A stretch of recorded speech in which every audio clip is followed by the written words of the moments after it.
எது ஃபோர்ட்ரஸா? இப்படி தான் ஈடன் கார்டன்ஸை சொன்னாங்க, போனோம் ஜெயித்தோம் வந்தோம். இப்படி தான் சேப்பாக்க சொன்னாங்க, போனோம் ஜெயித்துட்டு வந்தோம். இப்போ வான்கடை இப்படி தான் பேசுகிறீங்களா? நாங்கள் காட்டுட்டுமா யார் அப்படின்னு ஒரு தரமான வெற்றியோட மும்பை கோட்டை கைப்பற்றிருக்கிறாங்க பெங்களூரு. ஸோ சூப்பர்பான ஒரு மேட்ச்சில் ஜெயித்திருக்கிறாங்க பெங்களூர். அது மட்டும் இல்லாமல் கொஞ்சம் கீழே போயிருக்கிறாங்க மும்பை. ஸோ பாயிண்ட்ஸ் டேபிளில் என்னாச்சு, யார் மேலே யார் கீழே பார்த்துருவோமா? நேத்தைக்கு போட்டி ஏதாவது பாயிண்ட்ஸ் டேபிளில் மாற்றத்தை பெருசாக உண்டாக்கியிருக்கான்னு கேட்டிங்கன்னா அதுதான் கிடையாது.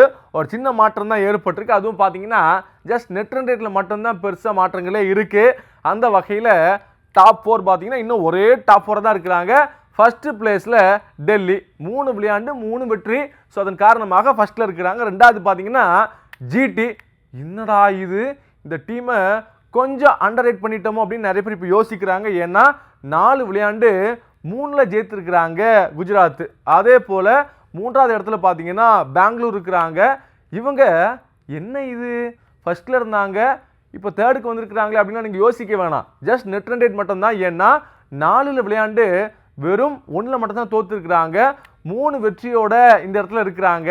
ஸோ 4வதாக பார்த்தீங்கன்னா பஞ்சாப் இந்த வாட்டி ஒரு ஸ்பெஷல் அப்பியரன்ஸ் கொடுத்துருக்குறாங்க. ஸோ கடைசியாக ஒரே ஒரு தோல்வி தான். அதன் காரணமாக 3 விளையாண்டு 2 வெற்றியோட 4வது இடத்துல இருக்கிறாங்க. 5வது இடத்துல பார்த்தீங்கன்னா கொல்கத்தா இருக்கிறாங்க. ஸோ கொல்கத்தாவும் 4 விளையாண்டு 2 ஜெயித்திருக்கிறாங்க, 2 தோல்வியோட 5வது இடத்துல இருக்கிறாங்க. சரி ரைட்டு, இது ஃபர்ஸ்ட் ஹாஃபா? செகண்ட் ஹாஃபை பற்றி சொல்லணும் அப்படின்னா செகண்ட் ஹாஃபில் ஃபர்ஸ்ட் இடத்துல அதாவது 6வது இடத்துல இருக்கிற டீம் தான் லக்னோ. இவங்க 4 விளையாண்டு 2 வெற்றி 2 தோல்வி தான். இவங்களும் ரொம்பலாம் ஒன்றும் டேஞ்சரான ஸ்பாட்டில் கிடையாது. 4க்கும் 5க்கும் பெரிய டிஃப்ரென்ஸ்லாம் இல்லை. யார் வேணால் மேலே போகலாம், யார் வேணால் கீழே இறங்கலாம் அப்படிங்கிற ஒரு டேஞ்சர் தான் இருக்குது. ஸோ இவங்க 6வது இருக்கிறாங்களா. 7வது இருக்கிற டீம் தான் ராஜஸ்தான். முதல் 2 மேட்ச்சு தோத்துட்டாங்க. அடுத்த 2 மேட்ச்சு சூப்பராக கம்பேக் பண்ணி 7வது இடத்துல இருக்கிறாங்க ராஜஸ்தான். 8வது இடத்துல தான் மும்பை இருக்கிறாங்க. நேற்றுக்கு மேட்ச்சில் லைட்டாக மிஸ் ஆகி போச்சு. இல்லை அப்படின்னா இவங்களும் மேலே வந்திருப்பாங்க. இவங்க 5 விளையாண்டு 1 தான் ஜெயித்திருக்கிறாங்க, 4 தோத்துட்டாங்க. ஸோ -0.010 அப்படிங்கிற நெட் ரன் ரேட்டில் இருக்கிறாங்க. அவங்களுக்கு அடுத்தபடியாக தான் சென்னை இருக்கிறாங்க.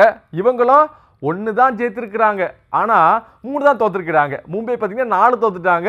ஸோ இவங்க -0.891 அப்படிங்கிற நெட் ரன் ரேட்டில் இருக்கிறாங்க 9வது இடத்துல. கடைசியாக பார்த்தீங்கன்னா நாங்கள் கேமையே மாற்ற போகிறோம், புதுசாக ஒரு பேஸ்பால் கிரிக்கெட்டை நாங்கள் ஐபிஎல்ல காட்ட போகிறோம் அப்படின்லாம் ஆடிக்கிட்டு இருந்தாங்க.